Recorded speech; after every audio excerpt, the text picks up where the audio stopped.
আমরা শুধু ফেসবুকে কাজ করতে আসি আর্নিং এর জন্য তা কিন্তু না।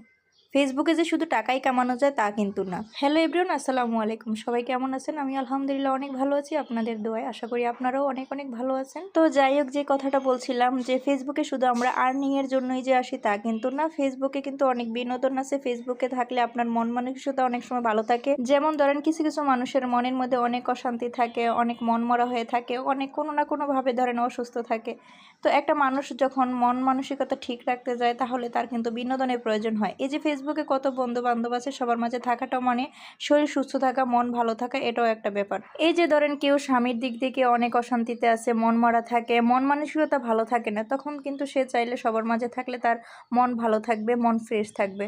আবার ধরেন কেউ বাবার বাড়ির দিক থেকে অনেক বেশি অশান্তিতে থাকে, সেটাও কিন্তু তার একটা মনের কষ্টের ব্যাপার। আবার ধরেন কেউ শ্বশুর বাড়ির দিক থেকে অনেক অশান্তিতে থাকে, অনেক কষ্টে থাকে, তাহলে কিন্তু তার খুব দরকার একটা মানুষের বিনোদনের বা বেশি মানুষের মাঝে থাকার খুব দরকার। সেজন্য বলছি, বিনোদনের জন্য হোক আর আর্নিং এর জন্য হোক আর বন্ধু বান্ধব সবার মাঝে থাকার জন্যই হোক, ফেসবুক প্ল্যাটফর্মটা আমার কাছে বেশি ভালো লাগছে।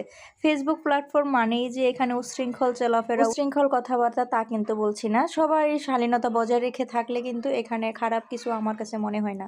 তবে কিন্তু বেশিরভাগ মেয়েদেরই ফেসবুক পেজে কাজ করতে এসে অনেক ধরনের কথা শুনতে হয় বা অনেক ধরনের কথা শুনতে হচ্ছে অনেকের। তবে অনেকের কথাতে বোঝা যায় বেশিরভাগ মানুষই শ্বশুরবাড়ির দিক থেকে অনেক কথা শুনে। তো এই জিনিসটা যারা শুনতেছে তারা হয়তো আর্নিং কম বা নাই সেজন্যই কথা শুনতেছে। কিন্তু বেশিরভাগ মানুষই যদি মনে করেন আর্নিংটা হয়ে যায় বা আপনি আর্নিংটা পেয়ে যান, তাহলে মনে হচ্ছে না আপনার আর এই ধরনের কথা কখনো শুনতে হবে। তাহলে আপনি কিন্তু একটা জবাবও দিতে পারবেন যদি আপনার আর্নিংটা ঠিক থাকে, আর আপনি যদি ভালোভাবে আর্নিং করতে পারেন তাহলে এর কথার জবাব দিতে পারবেন, দেখাই দিতে পারবেন। তবে যে যাই বলুক না কেন, মেয়েদের জন্য কিন্তু ফেসবুক পেজ চালানো আলাদা একটা প্যারা। মেয়েদের কিন্তু যদিও কাজ দেখা যায় না, তবুও সংসার বাচ্চা চালিয়ে সবকিছুর মাঝেও ফেসবুক পেজ একটা প্যারা হিসাবেই ধরা যায়।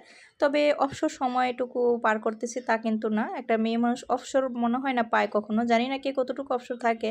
তবে আমার কাছে মনে হচ্ছে একটা মেয়ে মানুষ যদি নিজের মতো করে নিজের সংসার ভালোভাবে গুছিয়ে রাখে, বাচ্চাদেরকে ভালোভাবে সময় দেয়, তাহলে তার কোনো অবসর বলতে কিছুই নেই আমার কাছে মনে হয়। আর অনেকে আছে আবার খেয়ে বসে থাকলে থাকা যায়, তাহলে সারাদিনই অবসর। এটা হচ্ছে নিজের কাছে। এখন কথা হলো যেটা, যে আমি সবকিছুর ফাঁকে ফাঁকে যদি ফেসবুক পেজ চালাই তাহলে আমার সমস্যাটা কোথায়? আমি তো সবকিছু ফেলে রেখে আমি পেজ নিয়ে বসে থাকি না, আমি ফাঁকে ফাঁকে চালিয়ে যাচ্ছি। আমার কাজও ঠিক তো চলতেছে, সবকিছুই ঠিকঠাক চলতেছে, সংসার বাচ্চা স্বামী সবকিছু ঠিক রেখে যদি আমি পারি ফেসবুক পেজ চালাতে, তাহলে সমস্যাটা কোথায়? আর শালীনতা বজায় তো অবশ্যই রাখে কাজ করতে পারছি, তাহলে সমস্যাটা কোথায়? তবে এই ধরনের সম্মুখীন যারা হচ্ছেন তারা কিন্তু অবশ্যই জবাবটা দিয়ে দিবেন। যদিও আমার এই ধরনের আল্লাহর রহমতে শুনতে হয় না কখনো। শ্বশুরবাড়ির দিক দিয়ে হোক, বাবার বাড়ির দিক দিয়ে হোক, আর আমার ফ্যামিলিতেই কোথাও এ ধরনের কথা শুনতে হয় না। তারপরও বলছি, যারা এই ধরনের কথাগুলো শুনছেন তারা কিন্তু অবশ্যই জবাব দিয়ে দিবেন। আর দোয়া করি যারা এখনো মনিটাইজ পান নাই বা আর্নিং করতে পারছেন না, যারা এই ধরনের কথা শুনছেন তারা অবশ্যই মনিটাইজ পাবেন, আর্নিং করবেন, আর এই ধরনের কথার আপনাদের জবাব অবশ্যই দিয়ে দিবেন। মানুষের সুস্থ থাকাই হচ্ছে আসল জিনিস। সুস্থ থাকার জন্য ডাক্তাররাও কিন্তু বলে হাসি খুশি থাকা, বিনোদনে থাকা, সবসময় ভালো জায়গায় থাকা।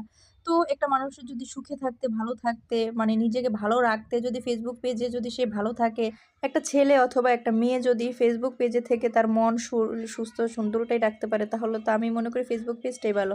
এই যে ধরেন প্রবাসী ভাইরে কত অসহায়, কত কষ্টে থাকে, তারা কিন্তু ফেসবুক পেজে অনেকটা বিনোদনমূলক কাজগুলো করতেছে, ভালো লাগে, তাদের সময় কিন্তু খুব ভালোভাবে কাটতেছে।